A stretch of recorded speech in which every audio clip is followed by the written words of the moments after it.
probably have a better eye for this kind of stuff than I do, but the word, not decrepit, what is it? Blighted. The word Blighted. blighted. We're actually sitting on Lincoln Way right now, the south side of it, and one of the blocks that's slated to be bulldozed and then reconstructed. Would you consider this to be blighted? I understand that blighted is kind of a sweeping term. You look it up in the dictionary, and it doesn't really talk about urban revitalization at all. So, well, in your opinion, is this a blighted area? I mean, I think, in my opinion, this area is not blighted. I've lived in 22 cities, 10 states, and 3 countries. I've seen blighted. However, as a progressive place next to a very progressive institution, it must have progressive features. I do not know about the fireproofing in some of these buildings. I don't know how their foundations are doing, and they look like 80-year-old buildings. So on the front doorstep of a university, they're going to call it blighted because the university wants it to look better. The city wants to show a better face to the university. So they both want to do this, and so blighted, gets exciting. I personally think that the best way to handle all this is to take down the buildings that are needed to be taken down, and to promise those current shops, those current tenants, just rent control it. Give them the same amount of space in the new buildings, same amount of frontage, the same treatment as everyone else with rent control, because the new building is going to have double or triple the rent, which would get rid of a lot of the lower income shops which do so well with their lower income student purchasers. Yeah. So build your buildings, make it very dense, put apartments on top of it, put cafes, make it very, very dense. Make it a place that parents want to come with their kids. But and certainly I think right now they think, glass shops and tattoo, scary for parents. They want to make it a parent-friendly place where their kids go. But I think parents are also maybe fooling themselves if they think that their kids aren't turning out in droves, record numbers across the country, getting tattoos and piercings and going to glass shops where the ethic of the country is changing. And I think denying that, not taking a closer look at it for you and your family and where you really find yourself is, I don't think that should fall to the responsibility of the city or the university. And I think that trying to portray that is a little questionable and a little iffy, but I'll tell you, it works. I mean, I've lived in 5 universities, I've taught in 5 university towns, and I've seen how development goes at the edges of universities and around universities, and so, I wish we'd had more time. I'd sit down and draw for you what that proposal is, and then I'd draw for you, how I think the community should think about it, because you have a rich heritage of landscape. I mean, this university is beautiful. Their landscape is stunning, right? There's no reason why that landscape has to stop right at the university. Why we have to only experience good landscape on the university, right? We have beautiful land right across the street that just single-use zoning doesn't let that happen, right? It's got to be this way. But this kind of zoning, this multi-use and stacking and density should bring that. And I'd like to see those ideas in this plan, because I think that it would really resonate with the people. Because Ames people are very smart, very nice, very, very clear people.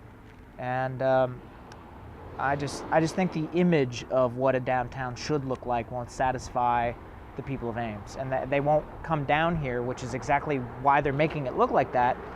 None of what they make it look like will work unless you get people in it. Density, gotta have lots of people, and if people don't come, it'll be decrepit, and it'll be ready to go. You got what? Any questions? What do you think is going to happen with it? Just look at Jason.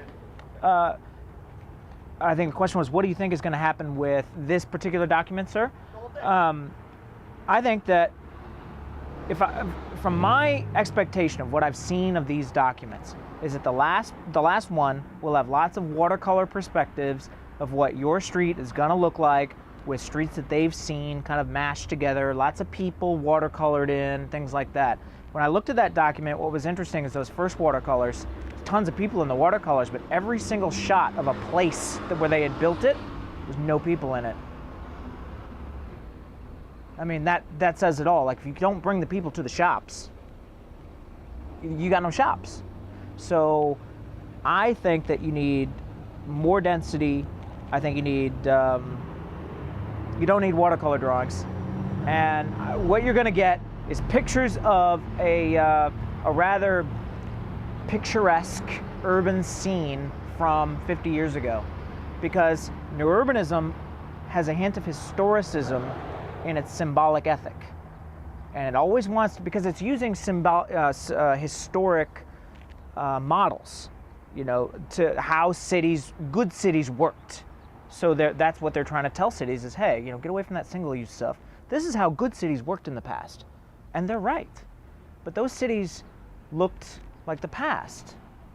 And there is a historic theme that comes with this. And I'm sure the university will love that because they you know, Federalist style, and all universities have historicism within their very within their master plan. But in terms of how they lay things out, you know, quads and things like that. But that's historic planning. This is going to look like an earlier time in history, and you're going to see a lot more sidewalk stuff and a lot of watercolors in this document and a lot of big juicy words.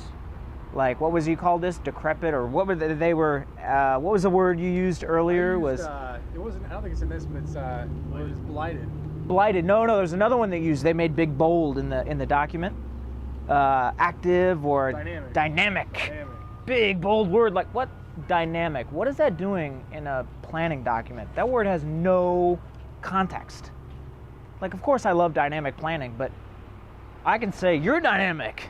What does that mean? I'm dynamic today. You know, it's one of those kind of white noise words that you can throw out at the public. You know,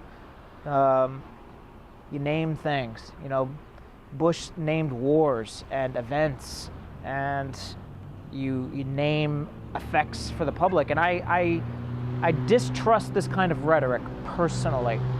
And that is my message is that not to distrust what these people are doing, but to think about it and ask what it is.